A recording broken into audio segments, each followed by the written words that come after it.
বিশ্বনবী বলেন, বিশ্বনবী একবার ছাগলের রান খাচ্ছিলেন। রান খেতে খেতে বিশ্বনবী বলেন, আনা সাইয়্যিদুন নাসি ইয়াউমাল কিয়ামা,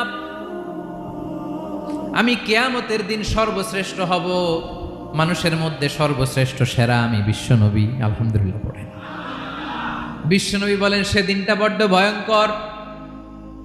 সেদিন কেউ কারো কোনো উপকারে আসবে না, বন্ধু বন্ধুর কাজে আসবে না, স্ত্রী স্বামীর উপকারে আসবে না, স্বামী স্ত্রীর উপকারে আসবে না, পীর সাহেব মুরিদরে বাঁচাতে পারবে না, মুরিদ পীর সাহেবরে বাঁচাতে পারবে না, নেতা কর্মীর পরিচয় দিবে না, কর্মী নেতার পরিচয় দিবে না, ভাই বোনকে চিনবে না, বোন ভাইকে চিনবে না, বাবা তার সন্তানকে চিনবে না, মেয়েকে দেখে মা দৌড়ে দৌড়ে পালাবে।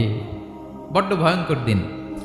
বিশ্বনবী বলবেন, জমিনটা এখনকার মতো থাকবে না, পুরো জমিনটা সমান হয়ে যাবে, ফ্ল্যাট।